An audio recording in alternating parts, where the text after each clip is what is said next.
Yo, Karla Freta, my name is Arnulfur, and today I'm gonna show you the power of magic. Woo! I'm kidding. Yo, Karla Freta, my name is Arnulfur, and today I'm gonna show you a super nice yet super easy sandwich trick that has been with me forever. It's simple, it has no setup, and yeah, it's just fun to do. Alright, so this is a super nice and easy sandwich trick that I do in professional situations and non-professional situations. It's one of the first sandwich tricks I ever learned, and I do it because, you know, it's pretty fast and it can be done, you know, out of nowhere. People just randomly go up to you like, hey, can you do a card trick? You can do it, alright? Now I know that a lot of you guys that are watching probably already know this trick. It's like it's been out there for, I don't know, since card magic was founded. Did you say that? But I've seen this trick been ruined so many times because there is particularly one moment that is super illogical in my opinion. And our job is to make these moments as logical as possible in my opinion. So, without further ado, I'm gonna let you know what the trick looks like, and then we're gonna get the camera down on my hands and we're going to learn. So, let's, you know, I've already said let's get the card. Let's just start this, okay? Okay, so now that you guys have your deck of cards, I'm gonna show you quickly what the trick looks like. I'm just gonna tell you more what it looks like instead of, you know, wasting more time and doing magic tricks for myself here. So, what you're gonna do is that you get two cards that are identical, like every other sandwich trick, okay? You ask somebody to pick a card. They can pick any card they like. You place the card in the middle and then you let them take the deck, or not, because what you do then is just, and their card is now inside, sandwiched between the two cards you chose. Could it be their card? Hopefully for you, it's their card, because God, they picked the two of diamonds. Woo! All right, so let's get the camera down on my hands, and I'll show you how to do this trick, okay? Alright, so now that you guys have your deck of cards in your hands, it's time to learn. So the first things first, I'm gonna show you the mechanics and what's actually happening. If you already know this, just skip ahead and you can get the good stuff. But for now, let's go to the absolute basics. So, you grab two cards, any card you like, okay? This is gonna be your sandwich card. You can place them in your pocket, aside, just have them ready wherever you wanna have them, okay? I hope this setup is cool. I put a light there so we can use this table, because I often like to use a table for this, but it's not necessary. If you have a breast pocket, you can put them in a breast pocket or simply take them out. Anyways, somebody to pick a card, they pick a card. Now your job here is to control the card to the top, however you like. One simple way I often like is basically just doing this, and then I just double undercut it to the top. What I did there, for those of you who do not know, I place the card in the middle. Then when I push it, I put pressure in this corner here, okay? What happens then is this happens. You see, I can get a little corner here. And that allows me to grab it and catch a pinky break with this hand, all right? So now I have a pinky break and I know where the card is. I then transfer the pinky break to a thumb break, like this. So now I have a break and it's a thumb break, okay? And all you have to do now is a double undercut, where you just grab a pack like this, and then one more time, like so, controlling the card to the top, all right? And here you can do a regular shuffle and just make sure that this card is on top.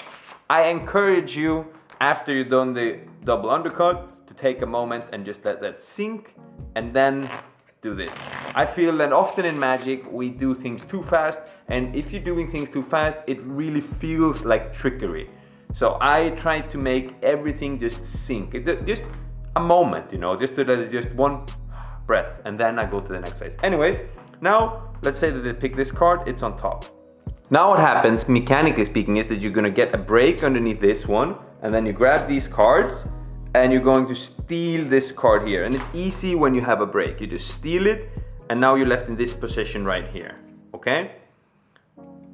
All you have to do then is just to put this one on bottom, you're left in this position, and now you're in the position where they think that the card is somewhere lost in the deck, but actually you have it here. And now you can do the classic, and the card is like in between. All right, so now that we've gone over the basics of the mechanics, let's dive into the good stuff. So the first thing, after you control the card to the top, is getting a break. I do not want to see this. I think this looks not so good, all right? And even this here looks weird too. I recommended you, if you don't already know, look up how to do a pinky count so you can grab this here.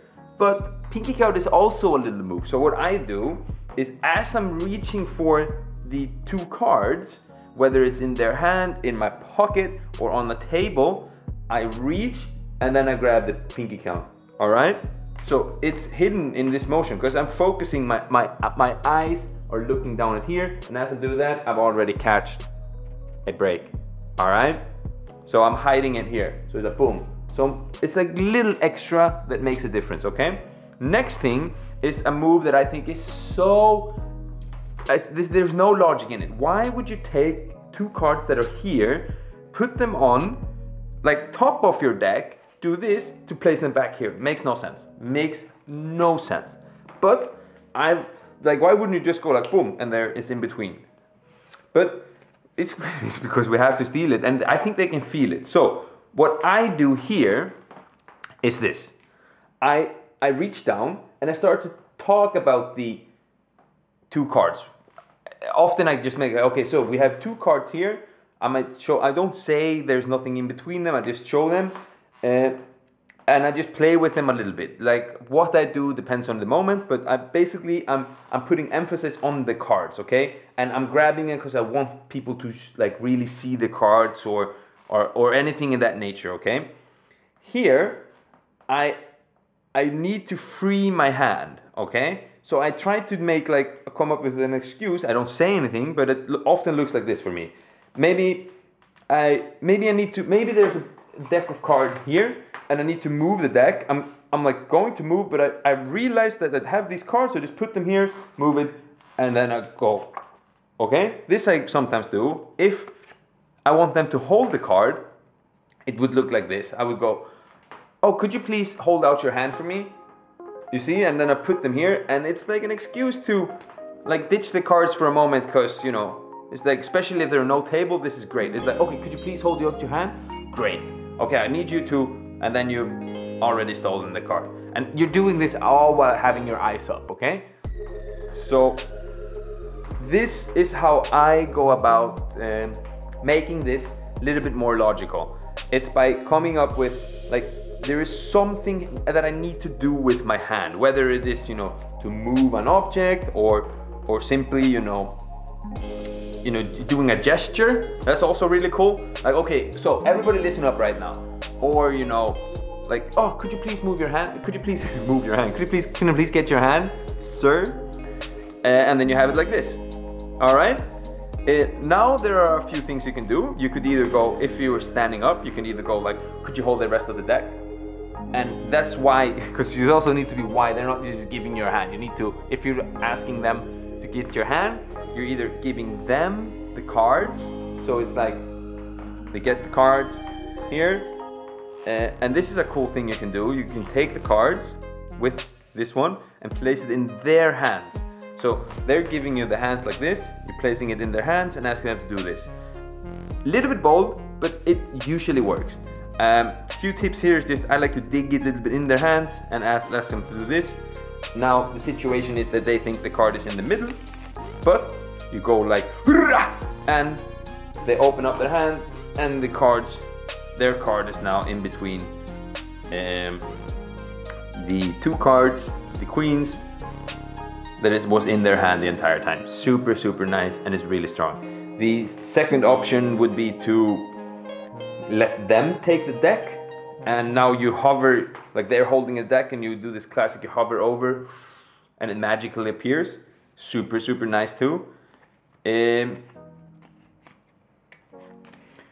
Another thing you could do also is, if you're on a table, you grab the card showing everybody no, and then you do some sort of a gesture. It's be like, okay, look, and it's just placing it down without even looking at them. You just place them down like this, And then you go, okay, look, so your card, do you remember your card? Somewhere here in the middle. Look, I'm gonna find the card here. I know this is your card or whatever. And then you go like, look. Or, you know, like the possibilities are endless. You can go like, look. Like whatever you want to do, you do it. All right, so it is the next morning. I'm sitting here with my morning coffee, editing this bad boy, and I realized, you know, I forgot to do an end word, so it's coming now. If you have any questions, feel free to ask in the comments down below. I'll promise that I will do my very best to answer. Like, you can ask anything, even, you know, what time it is, and I'll do my best to answer. Also, if you could head over to my other channel and show the channel some love, it will make me super happy. I'm working hard on that channel at the moment, and you know, it's just more fun when somebody's watching. I'll see you guys in the next video. I'm out there. Peace.